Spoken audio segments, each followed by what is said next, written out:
Hi കൂട്ടുകാരെ, മിനീസ് കിച്ചണിലേക്ക് എല്ലാവർക്കും സ്വാഗതം കേട്ടോ. ഇന്നൊരു മുട്ടയും തൈരും കൊണ്ടുള്ള ഒരു പെട്ടെന്ന് ഉണ്ടാക്കാൻ പറ്റുന്ന ഈസി ആയിട്ടുള്ള റെസിപ്പിയാണ്. ഇതിലേക്ക് പോകുന്നതിന് മുമ്പ് വീഡിയോ കണ്ട് ഇഷ്ടപ്പെടുവാണെങ്കിൽ ലൈക്ക് ചെയ്ത് ഷെയർ ചെയ്ത് കമൻറ്റ് ചെയ്ത് സബ്സ്ക്രൈബ് മറക്കല്ലേ. നമുക്ക് വീഡിയോയിലേക്ക് പോകാം. ഇന്ന് നമുക്ക് മുട്ടയും തൈരും കൊണ്ടുള്ള റെസിപ്പിയാണ് കേട്ടോ. അതേ തൈര് ഉപയോഗിച്ച് മുട്ട രണ്ടെണ്ണം ഞാൻ പുഴുങ്ങി ഇങ്ങനെ കീറി വെച്ചിട്ടുണ്ട് കേട്ടോ. പുഴുങ്ങിയെടുത്തതാണ്. ഒന്ന് ചെറുതായിട്ടൊന്ന് മുളക് പൊടിയും മഞ്ഞൾപ്പൊടിയും ചൂടാക്കുന്ന തീ കത്തിയിട്ട് മാത്രമേ ഉള്ളൂ കേട്ടോ. പെട്ടെന്ന് നമുക്ക് ചോറിനൊക്കെ പറ്റുന്ന ഒരു നല്ലൊരു മുട്ടയും തൈരും കൊണ്ടുള്ളൊരു കറിയുടെ റെസിപ്പിയാണിത് കേട്ടോ.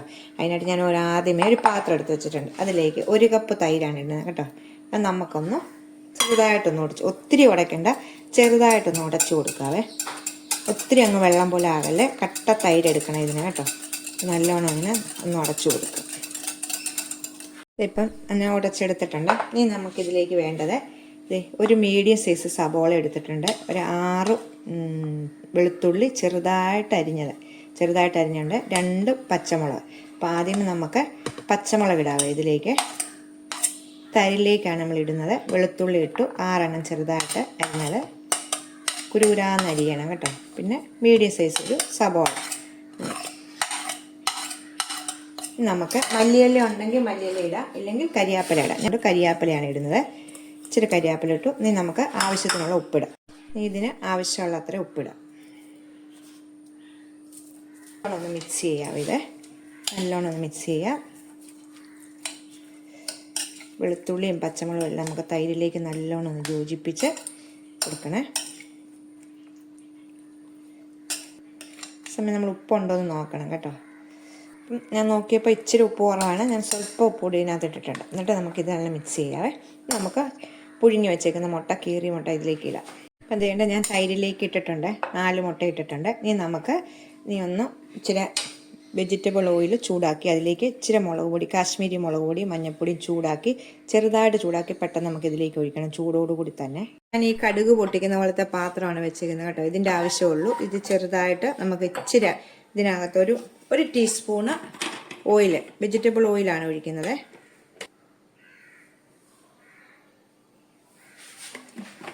ഒന്ന് ചൂടാകട്ടെ, ചെറിയ തീയായിട്ടിട്ട് വേണം കേട്ടോ. ഒന്ന് ചൂടാകട്ടെ. ഇതിലേക്ക് 1/2 ടീസ്പൂണ് കാശ്മീരി മുളക് പൊടി, 1/4 ടീസ്പൂൺ മഞ്ഞൾപ്പൊടിയും കൂടി ഇട്ടാൽ പെട്ടെന്ന് തന്നെ നമുക്ക് എടുക്കണേ. ഇപ്പം എണ്ണ നല്ലോണം ചൂടായിട്ടുണ്ട്. എണ്ണ ചൂടാകുമ്പോൾ തീ ഓഫ് ചെയ്ത ശേഷം, എണ്ണ നല്ലോണം ഇപ്പം ചൂടായിട്ടുണ്ട്, തീ ഓഫ് ചെയ്ത ശേഷമാണ് നമുക്കിതിലേക്ക് 1/2 ടീസ്പൂണ് കാശ്മീരി മുളക് പൊടിയും എണ്ണയിലേക്ക് ഇടാവേ. 1/4 ടീസ്പൂണ് മഞ്ഞൾപ്പൊടിയും കൂടി. എന്നിട്ട് നമുക്ക് ഇത് ചൂടോടുകൂടി തന്നെ നമ്മുടെ മുട്ടയുടെ റെസിപ്പിയിലേക്ക് ഒഴിക്കണം. കേട്ടോ. നല്ല സൂപ്പർ ടേസ്റ്റാണ് കേട്ടോ. അത് ഉണ്ടോ, നോക്കിയത് മിക്സ് ചെയ്യാം. ഒരു വെറൈറ്റി ആയിട്ടുള്ളൊരു റെസിപ്പിയാണ് കേട്ടോ ഇത്. നിങ്ങൾ ഉണ്ടാക്കാത്തവരിങ്ങനെ ഒന്ന് ഉണ്ടാക്കി നോക്കണം കേട്ടോ. കണ്ടോ, മല്ലിയില ഇഷ്ടമുള്ളവർക്ക് മല്ലിയില ഇടാം കേട്ടോ.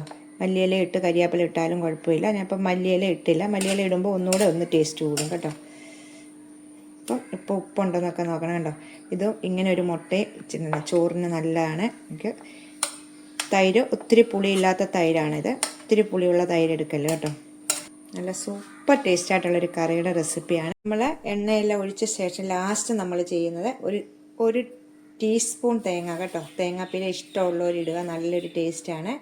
തേങ്ങാപ്പീരയും കൂടി ഇട്ടിട്ട് ഇളക്കുമ്പോഴത്തേക്കൊരു നല്ല ഇതാണ് കേട്ടോ. അപ്പോൾ 1 ടീസ്പൂൺ ഇട്ടിട്ടുള്ള ഇത് ഇട്ട് കഴിഞ്ഞാൽ ഈ മുളക് നമ്മൾ ചൂടാക്കി ഇടുന്നതിന് മുമ്പേ വേണമെങ്കിലും ഇടാം കേട്ടോ. അപ്പം അത് കഴിഞ്ഞിട്ട് വേണമെങ്കിലും ഇടാം. എന്നിട്ട് ഇതെല്ലാം തേങ്ങ എല്ലാം ഇതിൻ്റെ കൂടെ യോജിപ്പിച്ചെടുക്കണം. ഉണ്ടോ, നല്ല ടേസ്റ്റായിട്ടുള്ളൊരു കറിയാണിത് കേട്ടോ. എല്ലാവരും ഒന്ന് ട്രൈ ചെയ്ത് നോക്കണം കേട്ടോ. നമുക്ക് അടുത്തൊരു വീഡിയോ കാണാൻ. ടാറ്റാ.